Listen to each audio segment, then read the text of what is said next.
Welcome to Massive Late Fee. And now your hosts, Mark and Carol. Well, hello everyone. Welcome back to Massive Late Fee. My name is Mark. With me, as always, is my wife, Carol. How you doing, Carol? Hey, what's up? Not much. It's been a good week here. It is May 21st, 1999. Oh, sorry, y'all. Frog in your throat, huh? Yeah. You're a little worried about it being May 21st, 1999. Allergies everywhere. Oh, my God, yeah. It has taken hold of your voice. You sound like a 4-pack-a-day smoker. Only a 2-pack-a-day smoker. Marlboro country here. Right. Anyway, speaking of smokers, Bette Midler is smoking hot, right? I guess, no? No. Okay. Weirdo. She got a great voice, but no. Well, she ponies up to keep New York green. On one side was New York City, eager to sell 112 vacant lots in cash during a real estate boom. On the other side were urban green thumbs who had turned the neglected plots from trash-strewn symbols of inner-city decay into lush flower beds and vegetable gardens. In the middle was Bette Midler. Activists, I just literally standing in the middle of two warring sides.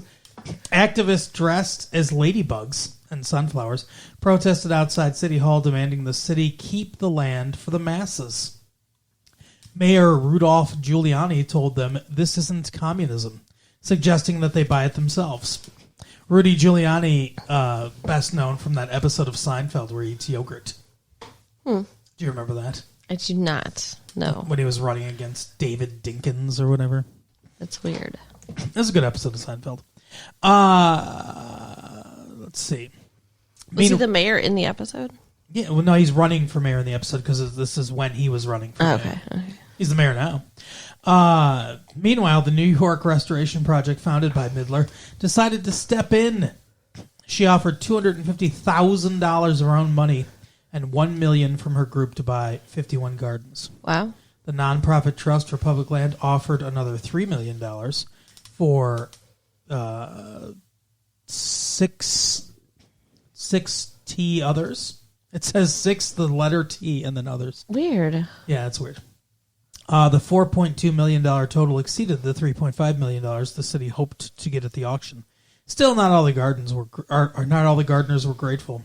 We are dismayed that the gardeners have been excluded, said Emerson Running Sky.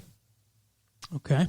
Such wrangling, even for noble reasons, does injury to our democracy and does little to empower the affected communities. What? Emerson Running Sky for sure writes poetry. Especially with the way that he or she, I'm not sure, just worded that release to the Detroit News. So yeah, I want to read Emerson Running Sky's poetry. If you are Emerson Running Sky, send us your poetry, latefee1994 at AOL.com. Carol. Yes. What do you think about all that? I think it's dumb to, I'm sorry, I'm still waking up. This isn't communism, Carol. That was it. The line, though, I think that's dumb. If people want to, enrich their community with a garden, then, just shut up about it. Every instance of a city owning public land is communism, I guess. That's weird. Yeah. Isn't Central Park owned by the city? Is that owned by, I don't know, I thought so. Is that owned by a private organization, or is that city owned? I thought it was city owned. I mean... Is Central Park communism? What does that mean? People love to just throw words around that they think are going to, scare people. Yeah, Rudy Giuliani. What a guy.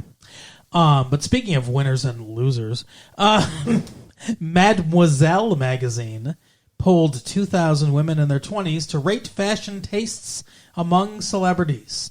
The tastemakers are, in order, Callista Flockhart of Ally McBeal fame, Oprah Winfrey, Cameron Diaz, Sharon Stone, Gwyneth Paltrow, Neve Campbell, Jada Pinkett Smith, Celine Dion, Brandy, and Janet Jackson. That is a hell of a lineup. Do you take any of your fashion advice from any of those people? No. I think I agree. I 100% I'm agree sure with there you. are women that do, but not me. And I think you're going to take some fashion advice from the not list, by the way. On the negative side, the losers, Dennis Rodman. I get it with his craziness. The Spice Girls, Cher, Pamela Anderson, Courtney Love, Tori Spelling, Madonna, RuPaul, Fran Drescher, and Alanis Morissette. I mean, yeah, those are my people. RuPaul, that's a slap in the face because RuPaul is all about like fashion stuff, and like Ru has their own unique style. It's I don't want to use the pejorative phrase, but yeah, RuPaul's should not be on the worst list. Tori Spelling, I guess I get because I think she kind of dresses a little like reminiscent of early 90s. Okay. Courtney Love, I don't understand. I think Courtney Love dresses like hot, Yeah, I love her look. Pamela Anderson is too out there. Cher is, well, here's the thing. All these people, and Fran Drescher, Alanis Morissette's whatever. Like, I don't even think of a signature style that she has, so I don't know what they're talking about. Yeah. But all the people on this list are people that make big, bold choices that have their own unique style. If you asked me what Cameron Diaz's style is, I don't know. What's Callista Flockhart's style? No clue. A skirt suit? Yeah. Like she wears on the lawyer show? Like, it's pretty ridiculous to me. Like anybody that's got any kind of individual style, they're on the worst list. I mean, Fran Drescher, here's the problem. She does wear the big, like, shoulder patty kind of stuff on the show, on the nanny show. Yeah, like I was saying, a lot of these people don't dress great on, like, their shows or music videos or concerts, which I can get that a little bit, but the shows, they have no control over that. Right. And I can't picture what they look like outside of that because it's not like I walk around, following them like the fucking paparazzi, and I don't read those magazines. I don't. So I don't either, yeah. if they wear bad things when they're not doing their job, I don't know about it anyway. Yeah. I understand that because I fully agree. Maybe Alanis Morissette looks like shit outside of the concerts and stuff or the well-crafted photo opportunities and everything that I see on like covers of People magazine or whatever. Because I don't know because I don't follow the paparazzi shit either. I do follow though PCs. Do you? Personal computers? Yeah. Sure.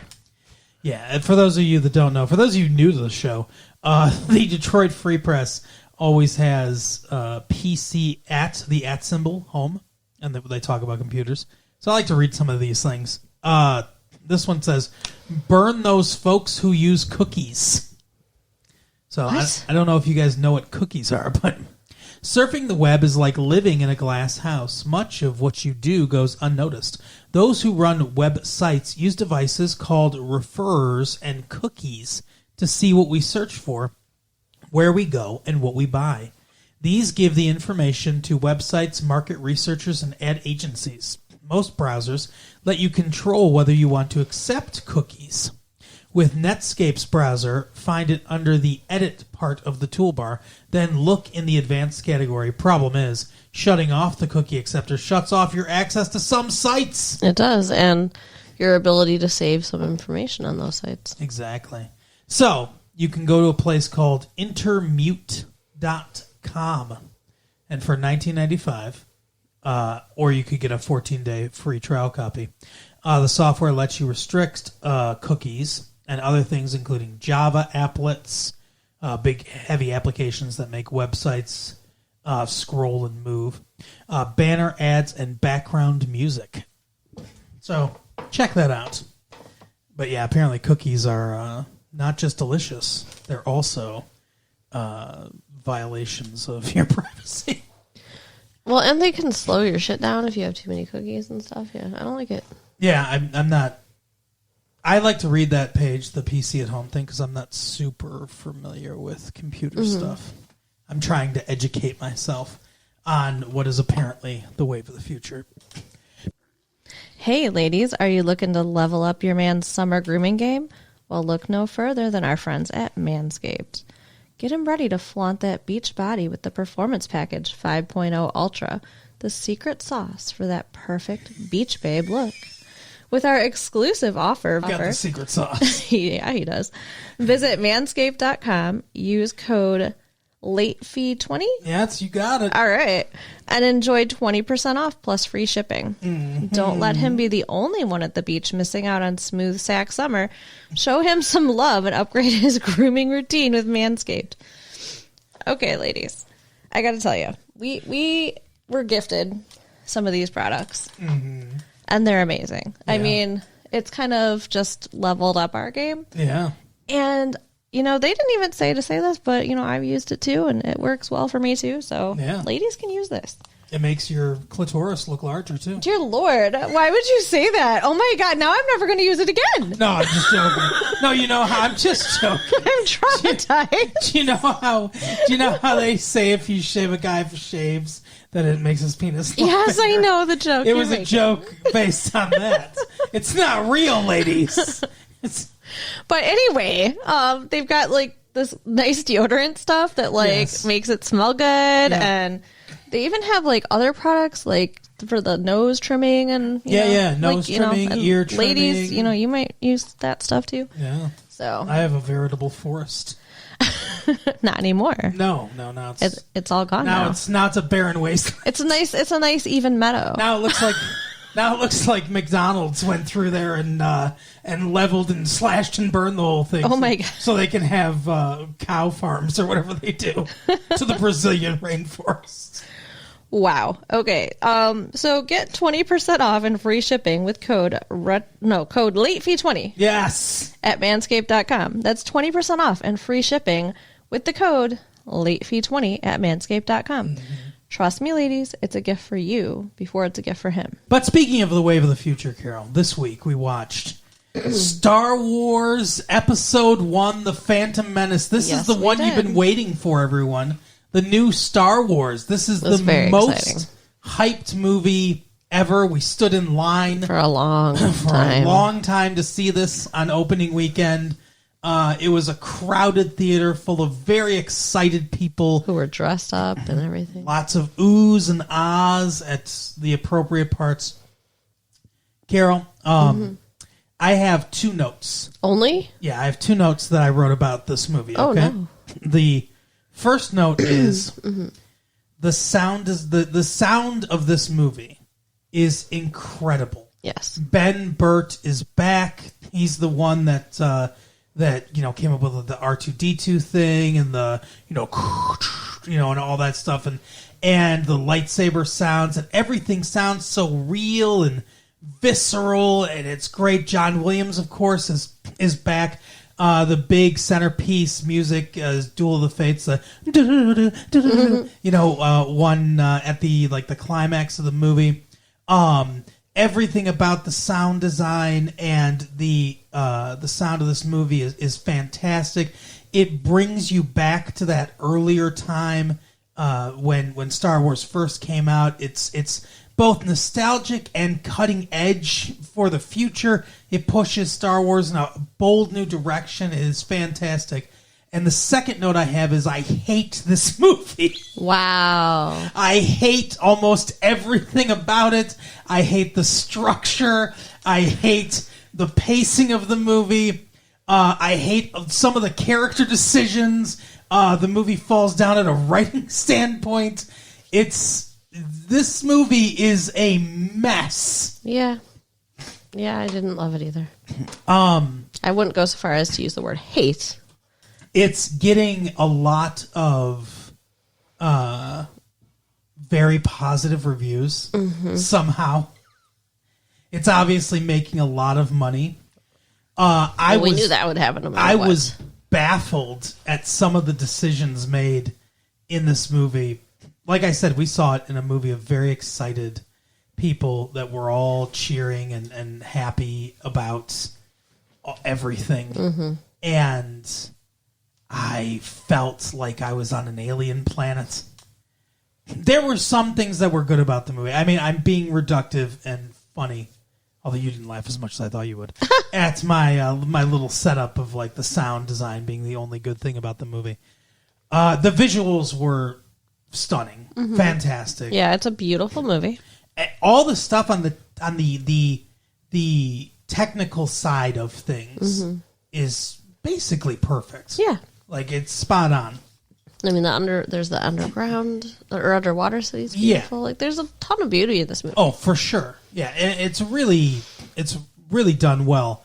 There's a lot of practical effects here, which also work really well. They go on location to Tunisia again to film the... Again? Yeah, well, that's where they filmed the Tatooine scenes in the original trilogy. Oh, okay. And that's where they are doing it here, too. So that was nice. Although probably not for Lucas, because it's always a fucking nightmare to film in Tunisia. But... Where is Tunisia? It's in Africa. Okay. Is it like the desert-y area? Yeah. Okay. There's a lot of desert in Tunisia, yeah. But I guess my first... So I'm trying to think where I knew it was going off the rails. We start out and we see Liam Neeson as Qui-Gon Jinn. New character. Yeah, brand new character. And we have Ewan McGregor as Obi-Wan Kenobi, the guy from Trainspotting. I like him as Obi-Wan Kenobi. He's doing his best young Alec Guinness. Well, and Obi-Wan Kenobi isn't even in the movies before very much, so he's just referenced and... Well, he's in he's in a lot of the first movie. A lot of it? The New Hope, yeah. He's in, like, the first half of it. Until he gets killed by Darth Vader. He's the one that gives Luke the lightsaber and tells him, have you watched Star Wars? Not in a while. I just remember him, like, Leia being like, Obi-Wan, you're our only hope. And, that's like, him being like, these are not the droids you're looking for. Yeah. And that's literally all I can remember about him. Oh, well, he does other stuff, too. Okay. You don't remember the lightsaber fight he has with Darth Vader? Where he's like, only a master of evil, Darth. And it's like, is his first name Darth? No. It's not, no. We kind of figured that out in this movie. It's weird that he just calls him Darth. But, well, because there's a Darth Sidious in this movie. And a Darth Maul. Oh, wait. Yeah, the Darth Maul's the big bad guy with the red guy with the spiky head and stuff. With the fucking horns. And do you think those double are real? Lightsaber. Do you think he's like an alien and that's what he looks like? Or do you Did you just ask me if I thought that was real? The horns. Do you think the horns No. For the character, not the actor. Oh. Do you think that the character really has horns? Or do you think he's dressed up to look scary? Do you think he like screws horns into his skull like I've seen people do with the piercings? I have to say, I actually was lying though. Ray Park really was born with horns. Oh, okay. No, I think he's an alien. I think that's just his race has horns, I guess. He looks like a devil. Yeah, he looks like he's from the Devil Planet. Remember, like, Satan was in fucking, like, the New Hope? He was in the cantina? I mean, not actual, like, biblical Satan. You looked at me like, what the fuck? I was like, what else did I miss? But a guy that looks like Satan. Okay. Or Count Chocula or something, I don't know. But anyway, so... Very much the same. So, we start out with these two characters. They're... Well, the crawl, the opening crawl kind of got me a little bit, too. Because it was like, hey, guess what? There's taxation to outlying star systems and trade routes and stuff. And I was like, huh? What? Like, that's not a call to adventure. But I do think I get what Lucas is doing. Okay. Setting up some really boring politics, because that's what it felt like to me. Yeah. Well, yes. Yeah, I think that's what he's doing. But, like, I think that's purposeful. I think that this movie is highly political in a way that I did not, like, expect at all. And, yeah, there's some, like, political ideology, I guess, in the first Star Wars, the first three Star Wars movies. But just the political ideology that like those serials that they're based on have. Like all the serials like Buck Rogers and shit like that from the 50s, the stuff that Lucas grew up on, that he based the Star Wars movies on. They all have like a undertone of like patriotism and, you know, stuff like that, being against Nazis and shit like that. And stormtroopers are clearly like fucking the SS. And, you know, it's like they're Nazis in space, basically. And there's a lot of World War II, like, references and stuff like that in those original movies. So there's some political stuff, but there wasn't any really, like, biting current political stuff. And there's some undertones of political stuff in here. The main Trade Federation guy's name is Newt Gunray, I read. And that's Newt Gingrich. Like... That's 100%. Okay. That's 100% a reference to Newt Gingrich, Sure.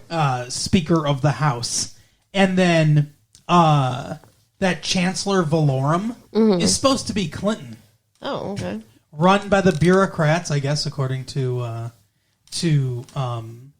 fucking George Lucas, and a vote of no confidence, like in impeachment. I mean, like it's clearly that's what he's going for. Interesting. So there's a lot of like, you know, there's a lot of shit going on politically where Lucas is a Democrat, I believe. Although I don't know exactly all his core beliefs, but I know he like donates to political causes and stuff like that. But yeah, like he's clearly like, hey, these they're all like, it's all a fucking conspiracy to get rid of this guy who's like actually, he's like embroiled in controversy, and because he says he's like, the Palpatine dude is like, he's embroiled in controversy and stuff like that. That's why he's not being he's not governingly effectively and everything. And it's like, it's very much a Clinton allegory. So like, and they're talking about taxation and shit like that and free trade, you know, and stuff like NAFTA. It's like, it's all there. Like, it's weird. So lots of movies have political ideologies, political leanings, political ideas, and I think that's fine. The creative process is one where you bring yourself to it and your view on the world. So there are certain things that are going to be highly political, and I think that's fine. But I don't know that I want that in my Star Wars movie. Yeah, agreed. I mean, like, especially, I don't know, for me, I'm not as into politics. Mm-hmm. I'm not interested in politics. And trying to put that in the movie was horrific. Yeah. I mean, like, you at least got the, like, tongue-in-cheek shit, I guess, that's going on there. I didn't, so. Yeah. There's also a lot of racism in the movie. Yeah. The people that are doing the blockade, the evil Trade Federation or whatever, are Japanese, I guess. Like, I don't know why certain alien races speak with stereotypical human Earth fucking culture stereotypical accents, but they're like, we are Japanese, you know, basically. And then the junk trader, Watto, the little flying guy, the junk trader in Tatooine is Middle Eastern. Yeah, I didn't really think about that. I deal in junk. I'm a fucking. I'm gonna screw you out of things. I'm untrustworthy. It's like, okay, Lucas. Jesus Christ. Wow. Huh. Yeah. I mean, I got the Japanese. I didn't really get the Middle Eastern until you just did that. I'm sure the people in the bankers in this universe have Jewish accents, I'm going to guess. Lucas, are we going to find that next time? Right. Huh. Hey, we run the banks. Come on, George. Anyway, so, yeah. But I think the biggest mistake in this movie, and I think the structure, this movie has huge structural problems, I think. Just the way the plot is constructed, I think is... This movie needs not a second draft. I think it needs an entire rewrite. And it's boring. I've never been so bored in a Star Wars movie. Well, and like, I always get bored when there's big war scenes. Because, like, I don't get sucked into, like, it looks fantastical or the drama. I just get bored. Yeah. And like, so like the whole last, I don't know, 20, 30 minutes of the movie. Oh, God. It was too long. There was too much going on. That's a nightmare.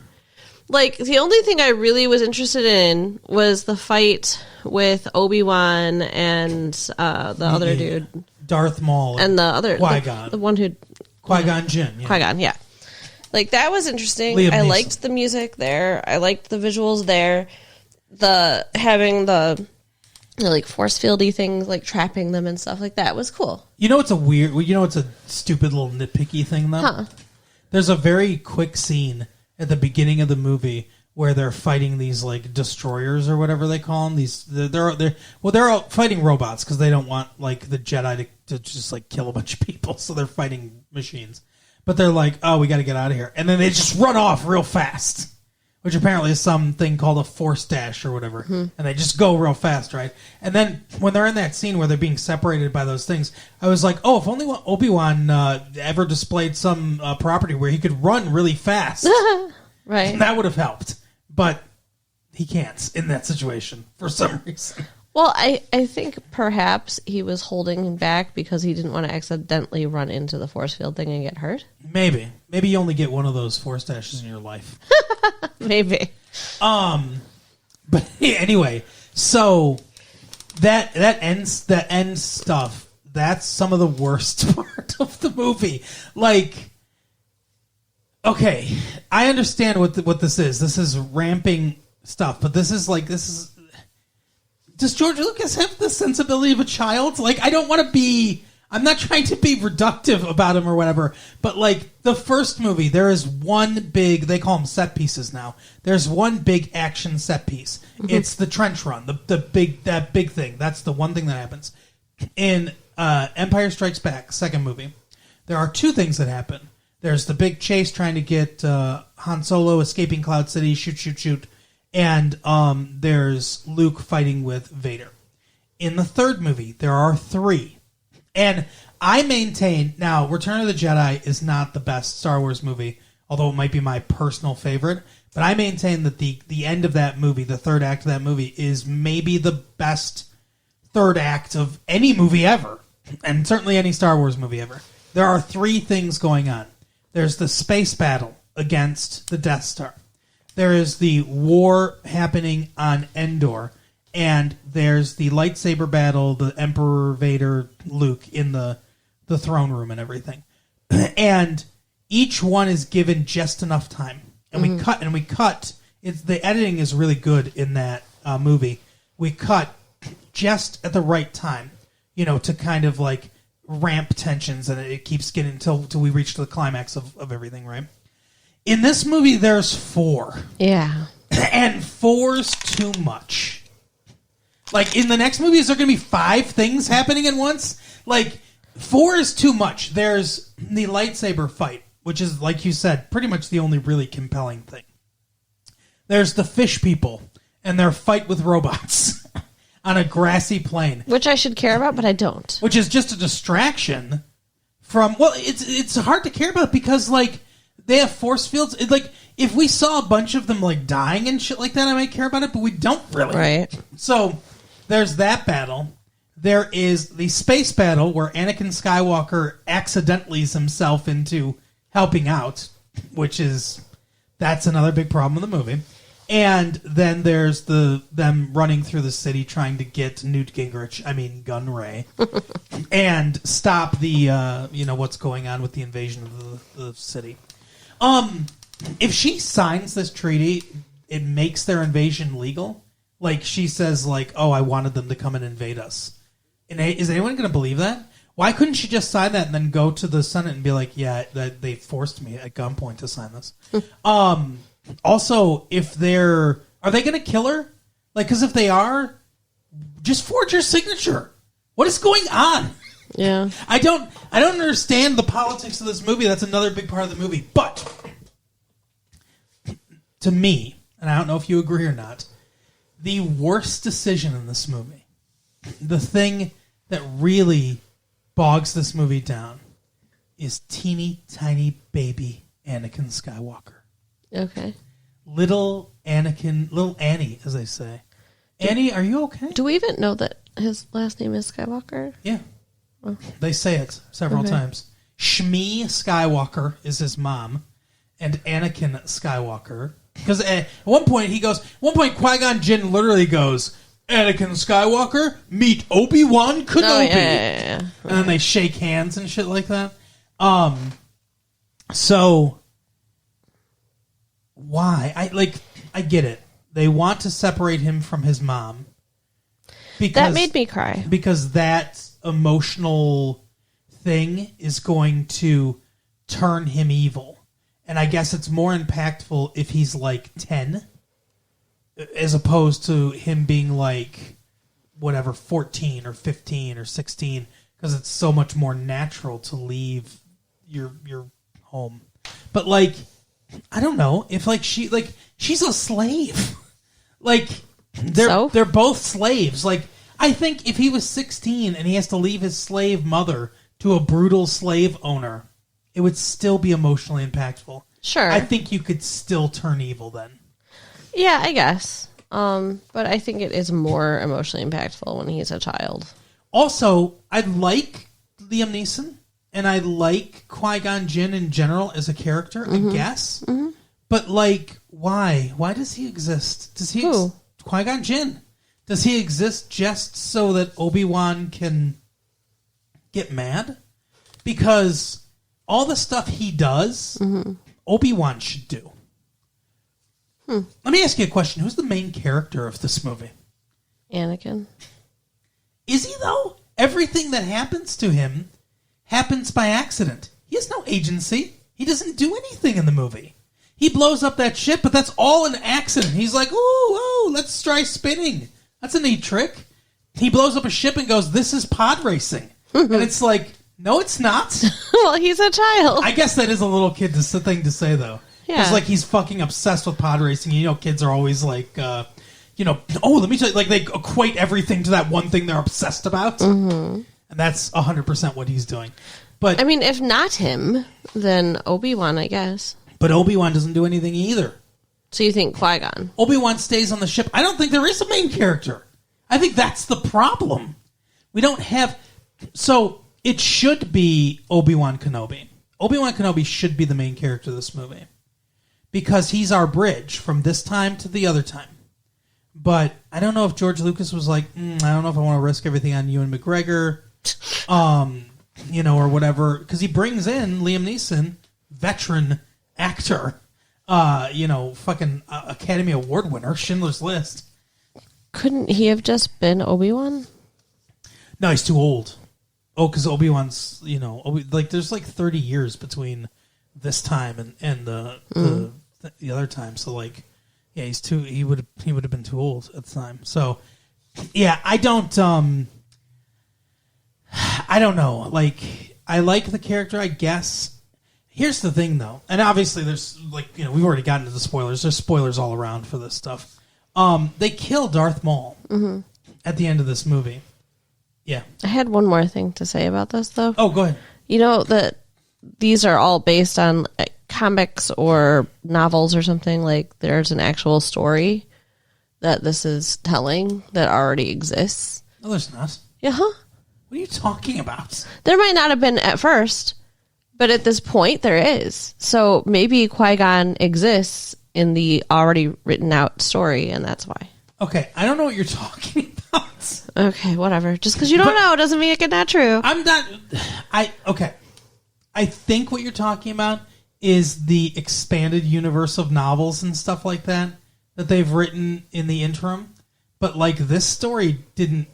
George Lucas wrote this story. The story is an original George Lucas story, and I'm almost positive that Qui-Gon Jinn's an original character.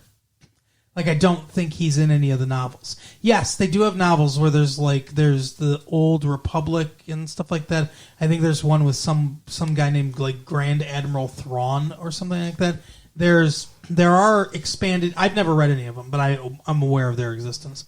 But there's novels about the Star Wars universe that other people have written with George Lucas's blessing and stuff like that, and direction or whatever, saying, like, 'cause he's, like, you can do this, you can do that, you can't do this or that or whatever, right? But I don't. This particular story you're talking about is not written.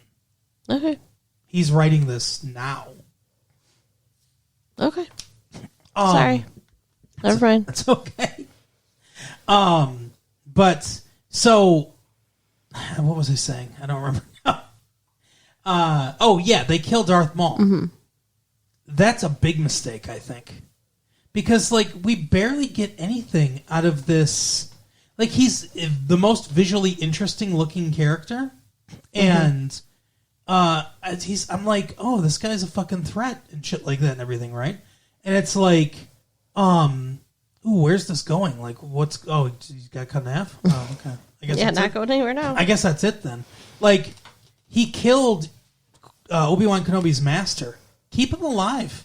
And, like, Obi-Wan has a reason to, like, hate this guy. And as Puppet Yoda tells us, hate leads to fucking the dark side and shit like that. Maybe he could, like, almost go to the dark side or whatever. You know? Like, maybe he could be tempted by it because of his wanting revenge on this Darth Maul. But instead, no, just cut him in half. So it's like, what are we going to do next movie? Because it's planned out 3 of these movies. What are we going to do next movie? It's fucked up. Yeah, I was a little disappointed when they killed him right away. Keep him alive. And then you've got Darth Sidious, as you pointed out, which it's Palpatine. It's obvious. Yeah. Because they call him Palpatine. I mean, his name is Palpatine. Like, we know that from the movies, Emperor Palpatine. Mm-hmm. So eventually he becomes Emperor. But he's I think he's the Phantom Menace, right? I thought it was Darth Maul, but like, I guess that makes sense. They kill him pretty easily, and we haven't even gotten into Jar Jar Binks. Jar Jar Binks is a mistake. Jar Jar Binks is too out there, too like cartoonish, and makes it not even feel like a Star Wars movie. Mm-hmm. There was one person that I felt like a connection to in the theater, besides you. I would hope, yeah. Because we're watching the movie, and people, like I said, are hoot and holler, and they're loving it. And they come down to the planet Naboo, Italy, space Italy, and the fucking Obi-Wan, not Obi-Wan, Qui-Gon Jinn, Liam Neeson, Qui-Gon Jinn, he tackles that Jar Jar Binks character before we see him and stuff, and like the ships go over them and everything. He's like, "Oh, look at him," or whatever.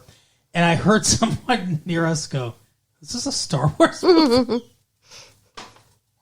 And I was like, "Yeah, exactly." What's going on? Like, is this movie for kids? Which, if it is, like, fine, but like, do kids love the taxation of trade routes, the outlying star systems? Obviously not for kids. I mean, I think they're trying to sell it to everybody, and that's how they're selling it to kids. It's weird. He's supposed to be like a comic relief character, like the droids, I guess, but he's not funny. He's too big, too. He takes up too much screen. Yeah, I agree. It's no good. Yeah. But yeah, like this movie, it fails on so many levels. Like if George Lucas was like, "Hey, I don't want to write this because I didn't write the second or third movie anyway. Really, why don't you write this for me?"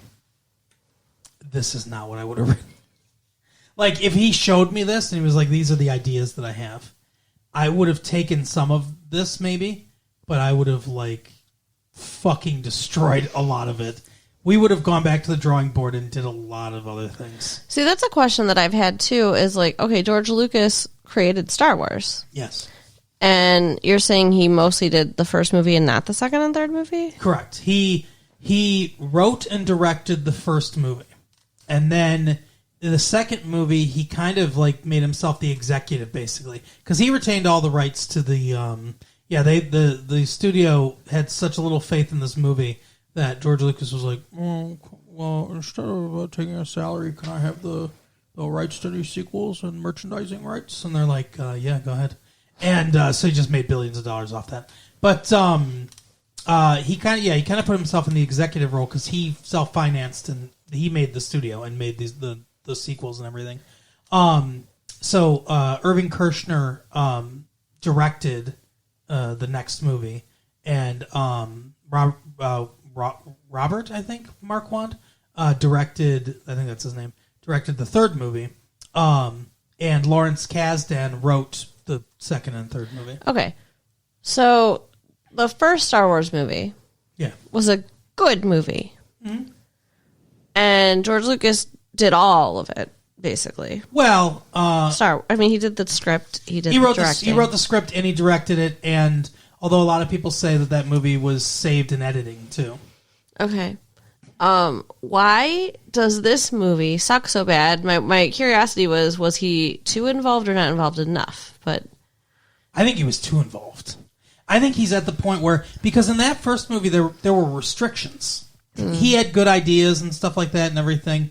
But it was a studio movie. The studio owns that movie, or I don't know if they still do, but they had people on set and shit like that, right? And like I said, he had people that wrote the story with him too. Like I think he had a couple like ghostwriters or whatever to help him out and everything. But his wife actually was the ex-wife now, but was the editor of that movie, and she helped save that in the edit. In the original cut of the movie, the Empire never even finds the Rebel base. There's no threat of them destroying the Rebel base or anything. Mm-hmm. They don't even find it. They're just floating through space, and then they get blown up because of the stuff that the trench run stuff and everything, right? But like all that stuff of like Death Stars approaching and stuff, that was all like cobbled together and like edited together so that there's an actual like stakes at the end of that movie. So they're I do think he did some good work and stuff on the original movie and everything. But yeah, I think he was too involved with this. And at this point, he's so rich and so successful, nobody's going to be like, nah, that's not a good idea, don't do that. No one's going to say no to him. Yeah. That's the problem. When you get so big that no one's going to say no to you, that's a big problem. For sure. Well, obviously, because we have this movie. But yeah, I don't know. Do you have anything else to say about it? The speeder race was kind of interesting, I guess. Oh yeah, pod racing. Yeah. That was pretty interesting. It kind of went on too long for me, too. I think it's one lap too long, yeah. But it was cool. It was interesting to hear how Anakin's the only human who can do it. And that, that's kind of what told them that he was a Jedi. I thought that was interesting. And that he still managed to win even when he was sabotaged so badly in the beginning. Then how is it possible that every single other time he raced, he never even finished the race, and this time he won even though he started behind everyone? That's a great question. Were they just like, is it just because Qui-Gon Jinn was like, hey, go obey your thirst or whatever, go by your feelings? And he's like, oh, okay, I'll do that then. I don't know. It's weird. What did you think of midichlorians? That was interesting, too. Microscopic life forms in your blood. So, the Force was always, mysterious and, metaphysical and Eastern religion and stuff like that and everything. And now it's like, oh, no, it's bugs. It's bugs that live in your blood. And I love how they're, explaining it, being mindful and living in the moment. It's too scientific. Well, it was too scientific, and then it gets back into the I don't know. Yeah, I think that's what it should be. It should be like detached and metaphysical, and everything. I don't know. I feel like this is an instance of someone who doesn't understand why what they did is successful. It happens sometimes. Where someone makes something really successful, but they don't get why it is. It's because I think the stuff that's interesting to George Lucas is the technical stuff. I don't think he cares about people or writing scripts or directing at all. It wouldn't surprise me if I found out later that he tried to get out of all of this. Because The thing that interests him is the visuals, the music, the cinematography, the technical side of things. That's what he cares. It's obviously what he cares about. And all that's great. The attention to detail and the crafting of that is all spot on. Yeah. But the writing is not good. Yeah. Oh, you brought up the midichlorians, so they went to the council, the Jedi Council, and we get to see Yoda there and everything, which was cool. Yeah, we get to see Yoda and Samuel L. Jackson. But they all kind of seem like detached assholes. They do.